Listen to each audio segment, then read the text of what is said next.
Кони мчатся по буграм, топчут снег глубокий. Вот в сторонке Божий храм виден одинокой. Вдруг метелица кругом, снег валит клоками. Черный вран, свистя крылом, вьется над санями. Вещий стон гласит печаль. Кони торопливы, чутко смотрят в темную даль, воздымая гривы. Василий Андреевич Жуковский.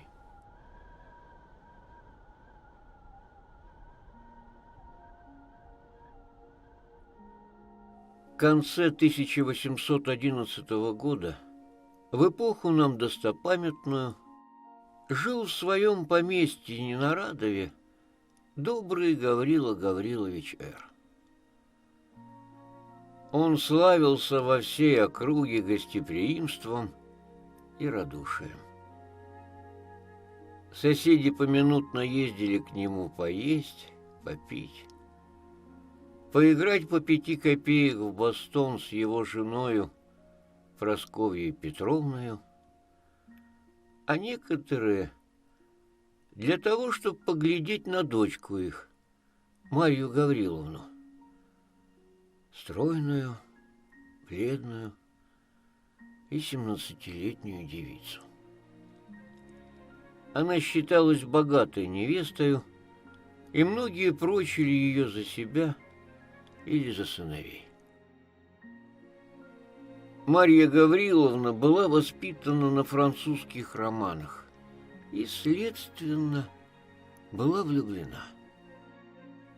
Предмет, избранный ею, был бедный армейский прапорщик, находившийся в отпуску в своей деревне. Само по себе разумеется, что молодой человек пылал равною страстью, и что родители его любезной, заметя их взаимную склонность, запретили дочери о нем и думать, а его принимали хуже, нежели отставного заседателя. Наши любовники были в переписке, и всякий день видались наедине в сосновой роще или у старой часовни. Там они клялись друг другу в вечной любви, сетовали на судьбу и делали различные предположения. Переписываясь и разговаривая таким образом, они, что весьма естественно, дошли до следующего рассуждения. Если мы друг без друга дышать не можем, а воля жестоких родителей препятствует нашему благополучию, то нельзя ли нам будет обойтись без нее? Разумеется, что эта счастливая мысль пришла сперва в голову молодому человеку, и что она весьма понравилась романтическому воображению Марьи Гавриловны. Наступила зима и прекратила их свидание. Но переписка сделалась тем живее.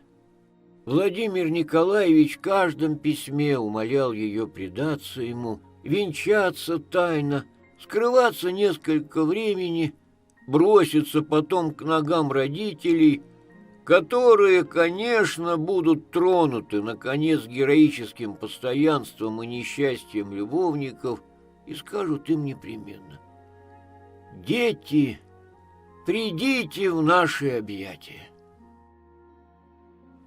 Марья Гавриловна долго колебалась. Множество планов побега было отвергнуто. Наконец она согласилась. В назначенный день она должна была не ужинать и удалиться в свою комнату под предлогом головной боли. Девушка ее была в заговоре. Обе они должны были выйти в сад через заднее крыльцо, за садом найти готовые сани, садиться в них и ехать за 5 верст от Ненарадова в село Жадрино, прямо в церковь, где уж Владимир должен был их ожидать. Накануне решительного дня Марья Гавриловна не спала всю ночь. Она укладывалась, увязывала белье и платье, написала длинное письмо к одной чувствительной барышне, ее подруге, другое к своим родителям. Она прощалась с ними в самых трогательных выражениях, извиняла свой проступок неодолимой силой страсти и оканчивала тем, что блаженнейшую минутою жизни почтет она ту, когда позволено будет ей броситься к ногам дрожайших ее родителей. Запечатав оба письма тульской печаткою, на которой изображены были два пылающие сердца с приличной надписью, она бросалась на постель перед самым рассветом и задремала. Но и тут ужасные мечтания поминутно ее пробуждали. То казалось ей, что в самую минуту, как она садилась в сани, чтоб ехать венчаться, отец ее останавливал ее, с мучительной быстротою тащил ее по снегу и бросал в темное бездонное подземелье. И она летела, стремглав, с неизъяснимым замиранием сердца. То видела она Владимира, лежащего на траве, бледного, окровавленного. Он, умирая, молил ее пронзительным голосом поспешать с ним обвенчаться. Другие безобразные, бессмысленные видения неслись перед нею одно за другим. Наконец она встала, бледнее обыкновенного, с непритворной головной болью. Отец и мать заметили ее беспокойство. Их нежная заботливость и беспрестанные вопросы: «Что с тобою, Маша? Не больна ли ты, Маша?» раздирали ее сердце. Она старалась их успокоить, казаться веселою, и не могла. Наступил вечер. Мысль, что уже в последний раз провожает она день посреди своего семейства, стесняла ее сердце. Она была чуть жива. Она втайне прощалась со всеми особами, со всеми предметами, ее окружавшими. Подали ужинать. Сердце ее сильно забилось. Дрожащим голосом объявила она, что ей ужинать не хочется, и стала прощаться с отцом и матерью. Они ее поцеловали и по обыкновению благословили. Она чуть не заплакала. Пришед в свою комнату, она кинулась в кресло и залилась слезами. Девушка уговаривала ее успокоиться и ободриться. Все было готово. Через полчаса Маша должна была навсегда оставить родительский дом, свою комнату, тихую девическую жизнь. На дворе была метель. Ветер выл, ставни тряслись и стучали. Все казалось ей угрозой и печальным предзнаменованием. Скоро в доме все утихло и заснуло. Маша окуталась шалью, надела теплый капот, взяла в руки шкатулку свою и вышла на заднее крыльцо. Служанка несла за нею 2 узла. Они сошли в сад. Метель не утихала. Ветер дул навстречу, как будто силясь остановить молодую преступницу. Они на силу дошли до конца сада. На дороге сани дожидались их. Лошади, прозябнув, не стояли на месте. Кучер Владимира расхаживал перед оглоблями, удерживая ретивых. Он помог барышне и ее девушке усесться и уложить узлы и шкатулку, взял вожжи, и лошади полетели. Поручив барышню попечению судьбы и искусству Терешки кучера, обратимся к молодому нашему любовнику. Целый день Владимир был в разъезде. Утром был он у жадринского священника, на силу с ним уговорился, потом поехал искать свидетелей между соседними помещиками. Первый, к кому явился он, отставной 40-летний корнет Дравин, согласился с охотою. Это приключение, уверял он, напоминало ему прежнее время и гусарские проказы. Он уговорил Владимира остаться у него отобедать и уверил его, что за другими двумя свидетелями дело не станет. В самом деле, тотчас после обеда явились землемер Шмидт в усах и шпорах и сын капитан-исправника, мальчик лет 16, недавно поступивший в уланы. Они не только приняли предложение Владимира, но даже клялись ему в готовности жертвовать для него жизнью. Владимир обнял их с восторгом и поехал домой приготовляться. Уже давно смеркалось. Он отправил своего надежного Терешку в Ненарадово своей тройкою и с подробным обстоятельным наказом, а для себя велел заложить маленькие сани в одну лошадь, и один без кучера отправился в Жадрино, куда часа через 2 должна была приехать и Марья Гавриловна. Дорога была ему знакома, а езды всего 20 минут. Но едва Владимир выехал за околицу в поле, как поднялся ветер, и сделалась такая метель, что он ничего не взвидел. В одну минуту дорогу занесло. Окрестность исчезла во мгле мутной желтоватой, сквозь которую летели белые хлопья снегу. Небо слилось с землею. Владимир очутился в поле и напрасно хотел снова попасть на дорогу. Лошадь ступала на удачу и поминутно то въезжала на сугроб, то проваливалась в яму. Сани поминутно опрокидывались. Владимир старался только не потерять настоящего направления. Но ему казалось, что уже прошло более получаса, а он не доезжал еще до Жадринской рощи. Прошло еще около 10 минут. Рощи все было не видать. Владимир ехал полем, пересеченным глубокими оврагами. Метель не утихала, небо не прояснялось, лошадь начала уставать, а с него пот катился градом, несмотря на то, что он поминутно был по пояс в снегу. Наконец он увидел, что едет не в ту сторону. Владимир остановился. Начал думать, припоминать, соображать. И уверился, что должно было взять ему вправо. Он поехал вправо. Лошадь его чуть ступала. Уже более часа был он в дороге. Жадрино должно было быть недалеко. Но он ехал, а полю не было конца. Все сугробы да овраги.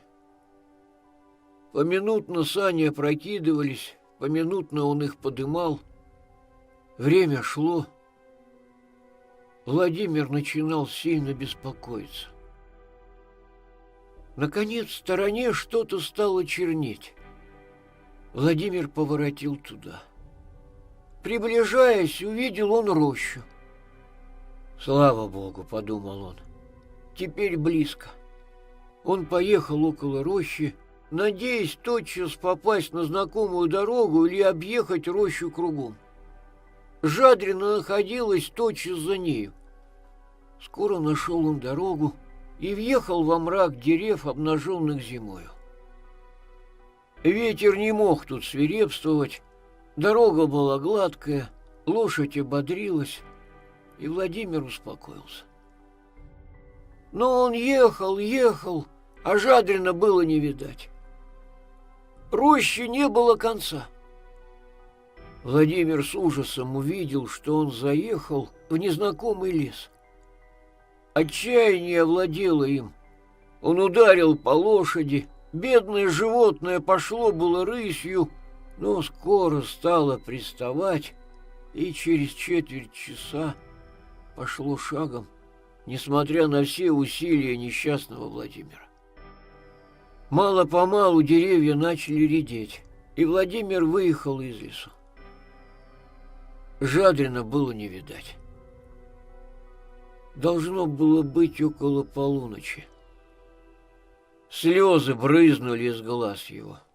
Он поехал на удачу. Погода утихла. Тучи расходились. Перед ним лежала равнина, усланная белым волнистым ковром. Ночь была довольно ясна. Он увидел невдалеке деревушку, состоящую из 4 или 5 дворов. Владимир поехал к ней. У первой избушки он выпрыгнул из саней, подбежал к окну и стал стучаться. Через несколько минут деревянный ставень поднялся, и старик высунул свою седую бороду. — Что тебе надо? — Далеко ли Жадрина? — Жадрина-то далеко ли? — Да, далеко ли? — Недалече. Верст 10 будет. При сём ответе Владимир схватил себя за волосы и остался недвижим, как человек, приговоренный к смерти. — А отколи ты? — продолжал старик. Владимир не имел духа отвечать на вопросы. — Можешь ли ты, старик, — сказал он, — достать мне лошадей до Жадрина? — Какие у нас лошади? — отвечал мужик. — Да не могу ли взять хоть проводника? Я заплачу, сколько ему будет угодно. — Постой, — сказал старик, опуская ставень. — Я тебе сына вышлю. Он тебя проводит. Владимир стал дожидаться. Не прошло минуты, и он опять начал стучаться. Ставень поднялся, борода показалась. — Что тебе надо? — Что ж твой сын? — Сейчас выйдет. Обувается. — Али ты прозяб? Зайди погреться. — Благодарю. Высылай скорее сына. Ворота заскрипели. Парень вышел с дубиной и пошел вперед, то указывая, то отыскивая дорогу, занесенную снеговыми сугробами. — Который час? — спросил его Владимир. — Да уж скоро расцветет, — отвечал молодой мужик. Владимир не говорил уже ни слова. Пели петухи, и было уже светло, как достигли они Жадрина. Церковь была заперта. Владимир заплатил проводнику и поехал на двор к священнику. На дворе тройки его не было. Какое известие ожидало его? Но возвратимся к добрым ненарадовским помещикам и посмотрим, что-то у них делается. А ничего. Старики проснулись и вышли в гостиную. Гаврила Гаврилович в колпаке и байковой куртке, Прасковья Петровна в шлафорке на вате. Подали самовар, и Гаврила Гаврилович послал девчонку узнать от Марьи Гавриловны, каково ее здоровье и как она почивала. Девчонка воротилась, объявляя, что барышня почивала де дурно, но что ей де теперь легче, и что она де сейчас придет в гостиную. В самом деле дверь отворилась, и Марья Гавриловна подошла здороваться с папенькой и маменькой. — Что твоя голова, Маша? — спросил Гаврила Гаврилович. — Лучше, папенька, — отвечала Маша. — Ты, верно, Маша, вчерась угорела, — сказала Прасковья Петровна. — Может быть, маменька, — отвечала Маша. День прошел благополучно, Но в ночь Маша занемогла. Послали в город за лекарем. Он приехал к вечеру и нашел больную в бреду. Открылась сильная горячка, и бедная больная 2 недели находилась у края гроба. Никто в доме не знал о предположенном побеге. Письма, накануне ею написанные, были сожжены. Ее горничная никому ни о чем не говорила, опасаясь гнева господ. Священник, отставной корнет, усатый землемер и маленький улан были скромны, и недаром. Терешка кучер никогда ничего лишнего не высказывал, даже и в хмелю. Таким образом, тайна была сохранена более чем полудюжиной заговорщиков. Но Марья Гавриловна сама в беспрестанном бреду высказывала свою тайну. Однако ж ее слова были столь несообразны ни с чем, что мать, не отходившая от ее постели, могла понять из них только то, что дочь ее была смертельно влюблена во Владимира Николаевича и что, вероятно, любовь была причиной ее болезни. Она советовалась со своим мужем, с некоторыми соседями, и, наконец, единогласно все решили, что, видно, такова была судьба Марьи Гавриловны, что суженого конем не объедешь, что бедность не порок, что жить не с богатством, а с человеком и тому подобное. Нравственные поговорки бывают удивительно полезны в тех случаях, когда мы от себя мало что можем выдумать себе в оправдание. Между тем барышня стала выздоравливать. Владимира давно не видно было в доме Гаврилы Гавриловича. Он был напуган обыкновенным приемом.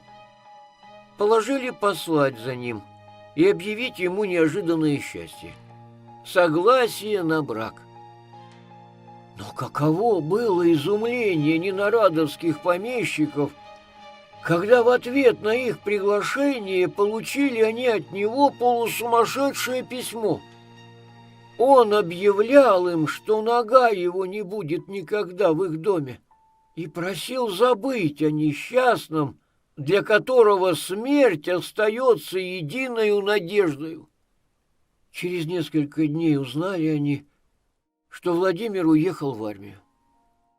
Это было в 1812 году. Долго не смели объявить об этом выздоравливающей Маше. Она никогда не упоминала о Владимире. Несколько месяцев уже спустя нашед имя его в числе отличившихся и тяжело раненых под Бородином, она упала в обморок и боялись, чтоб горячка ее не возвратилась. Однако, слава Богу, обморок не имел последствия. Другая печаль ее посетила. Гаврила Гаврилович скончался, оставя ее наследницей всего имения. Но наследство не утешало ее. Она разделяла искренно горесть бедной Прасковьи Петровны, клялась никогда с нею не расставаться. Обе они оставили Ненарадово, место печальных воспоминаний, и поехали жить в Энское поместье. Женихи кружились и тут, около милой и богатой невесты. Но она никому не подавала и малейшей надежды. Мать иногда уговаривала ее выбрать себе друга. Марья Гавриловна качала головой и задумывалась. Владимир уже не существовал. Он умер в Москве накануне вступления французов. Память его казалась священной для Маши. По крайней мере, она берегла все, что могло его напомнить. Книги, им некогда прочитанные, его рисунки, ноты и стихи, им переписанные для нее. Соседи, узнав обо всем, дивились ее постоянству и с любопытством ожидали героя, долженствовавшего, наконец, восторжествовать над печальной верностью этой девственной Артемизы. Между тем война со славою была кончена. полки наши возвращались из-за границы. Народ бежал им навстречу. Музыка играла завоеванные песни. Да здравствует Генрих IV, тирольские вальсы и арии Жаконда. Офицеры, ушедшие в поход почти отроками, возвращались, возмужав на бранном воздухе, обвешанные крестами. Солдаты весело разговаривали между собою, вмешивая поминутно в речь немецкие и французские слова. Время незабвенное, время славы и восторга. Как сильно билось русское сердце при слове Отечества! Как сладки были слезы свидания! С каким единодушием мы соединяли чувство народной гордости и любви к государю! А для него какая была минута! Женщины, русские женщины, были тогда бесподобны. Обыкновенная холодность их исчезла.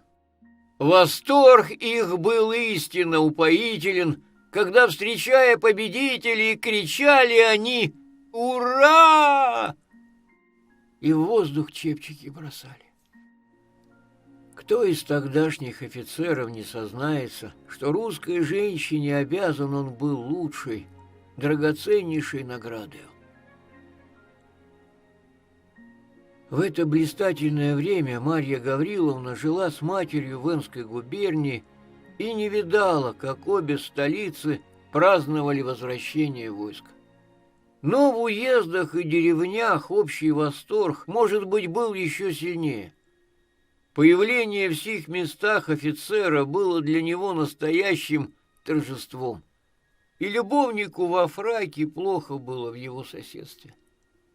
Мы уже сказывали, что, несмотря на ее холодность, Марья Гавриловна все по-прежнему окружена была искателями. Но все должны были отступить, когда явился в ее замке раненый гусарский полковник Бурмин с Георгием в петлице и с интересной бледностью, как говорили тамошние барышни. Ему было около 26 лет. Он приехал в отпуск в свои поместья, находившиеся по соседству деревни Марьи Гавриловны. Марья Гавриловна очень его отличала. При нем обыкновенная задумчивость ее оживлялась. Нельзя было сказать, чтоб она с ним кокетничала, но поэт, заметя ее поведение, сказал бы: «Коль не любовь, сей жар, какой недух меня знобит». Бурмин был в самом деле очень милый молодой человек. Он имел именно тот ум, который нравится женщинам.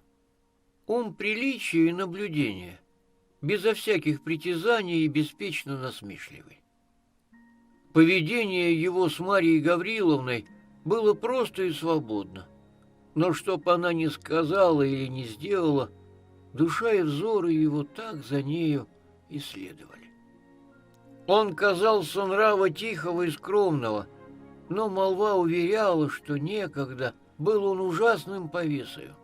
И это не вредило ему во мнении Марьи Гавриловны, которая, как и все молодые дамы вообще, с удовольствием извиняла шалости, обнаруживающие смелость и пылкость характера. Но более всего, более его нежности, более приятного разговора, более интересной бледности, более перевязанной руки, молчание молодого гусара более всего подстрекало ее любопытство и воображение. Она не могла не сознаваться в том, что она очень ему нравилась. Вероятно, и он своим умом и опытностью мог уже заметить, что она отличала его. Каким же образом до сих пор не видала она его у своих ног и еще не слыхала его признания? Что удерживало его? Робость, неразлучная с истинной любовью, гордость или кокетство хищного волокиты? Это было для нее загадкою. Подумав хорошенько, она решила, что робость была единственной тому причиной, и положила ободрить его большую внимательностью и, смотря по обстоятельствам, даже нежностью. Она приуготовляла развязку самую неожиданную и с нетерпением ожидала минуты романтического объяснения. Тайна какого роду ни была бы всегда тягостна женскому сердцу. Ее военные действия имели желаемый успех. По крайней мере, Бурмин впал в такую задумчивость, и черные глаза его с таким огнем устанавливались на Марье Гавриловне, что решительная минута казалась уже близка. Соседи говорили о свадьбе, как о деле уже конченном. А добрая Прасковья Петровна радовалась, что дочь ее наконец нашла себе достойного жениха. Старушка сидела однажды одна в гостиной, раскладывая гран-пасьянс, как Бурмин вошел в комнату и тотчас осведомился о Марье Гавриловне. — Она в саду, — отвечала старушка. — Подите к ней, а я вас буду здесь ожидать. Бурмин пошел, а старушка перекрестилась и подумала: авось дело сегодня же кончится.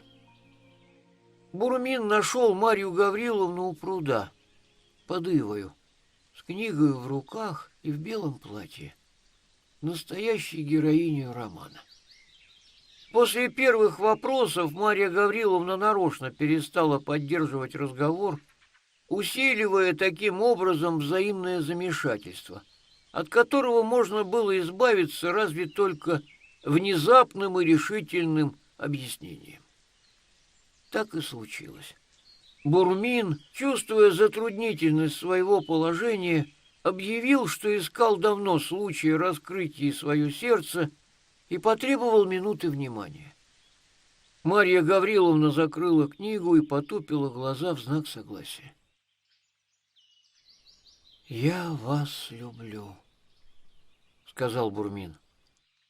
«Я вас люблю страстно».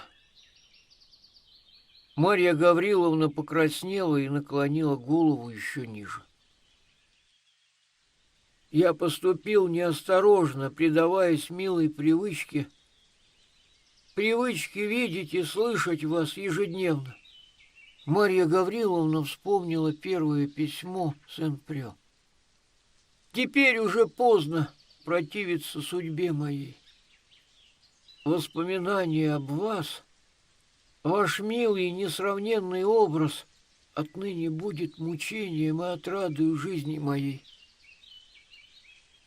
Но мне еще остается исполнить тяжелую обязанность, открыть вам ужасную тайну и положить между нами непреодолимую преграду. Она всегда существовала, прервала живостью Марья Гавриловна. Я никогда не могла быть вашей женой.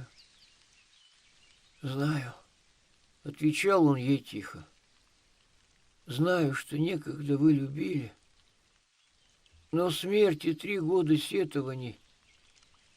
Добрая, милая Марья Гавриловна, не старайтесь лишить меня последнего утешения. Мысль, что вы бы согласились сделать мое счастье, если бы... Молчите, ради Бога, молчите, вы терзаете меня. Да, я знаю, я чувствую, что вы были бы моею, но я несчастнейшее создание. Я женат!» Марья Гавриловна взглянула на него с удивлением. «Я женат», — продолжал Бурмин. «Я женат уже 4-й год и не знаю, кто моя жена и где она, и должен ли свидеться с нею когда-нибудь». «Что вы говорите?» — воскликнула Марья Гавриловна. «Как это странно! Продолжайте, я расскажу после. Но продолжайте, сделайте милость».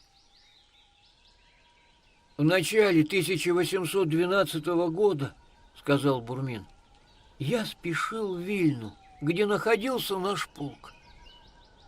Приехав однажды на станцию поздно вечером, я велел было поскорее закладывать лошадей, как вдруг поднялась ужасная метель. И смотрители и ямщики советовали мне переждать. Я их послушался, но непонятное беспокойство овладело мною. Казалось, кто-то меня так и толкал. Между тем метель не унималась, я не вытерпел, приказал опять закладывать и поехал в самую бурю. Ямщику вздумалось ехать рекою, что должно было сократить нам путь 3 верстами. Берега были занесены. Ямщик проехал мимо того места, где выезжали на дорогу, и таким образом очутились мы в незнакомой стороне. Буря не утихала. Я увидел огонек и велел ехать туда. Мы приехали в деревню. В деревянной церкви был огонь. Церковь была отворена, за оградой стояло несколько саней. По паперти ходили люди. «Сюда, сюда!» — закричало несколько голосов.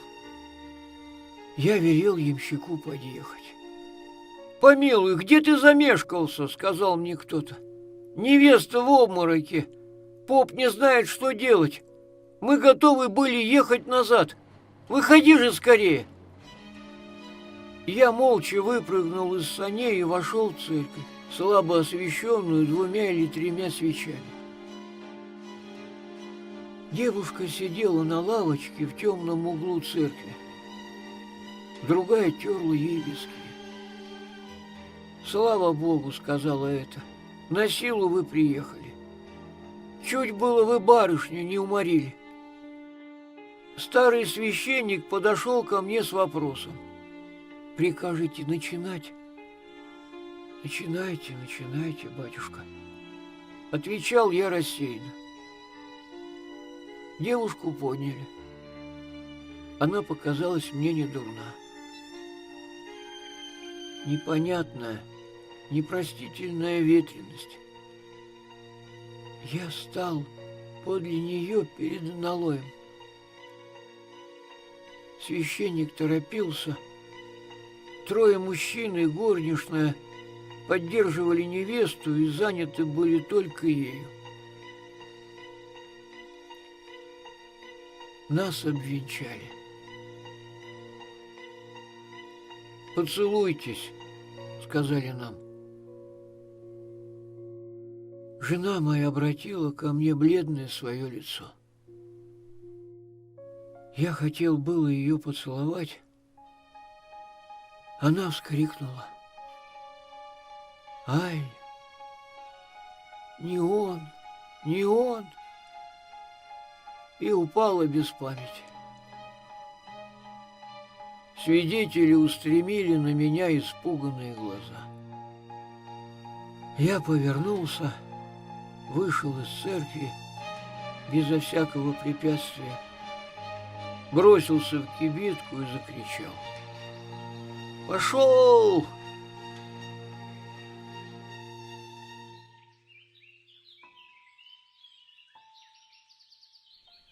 «Боже мой!» — закричала Марья Гавриловна. «И вы не знаете, что сделалось с бедной вашей женою?» «Не знаю», — отвечал Бурмин. «Не знаю, как зовут деревню, где я венчался. Не помню, с которой станции поехал. В то время я так мало полагал важности в преступной моей проказе, что отъехал от церкви, заснул и проснулся на другой день поутру, на 3-й уже станции. Слуга, бывший тогда со мною, умер в походе, так что я не имею и надежды отыскать ту, над которой подшутил я так жестоко и которая теперь так жестоко отомщена. Боже мой!» — сказала Марья Гавриловна, схватив его руку. Так это были вы. И вы не узнаете меня.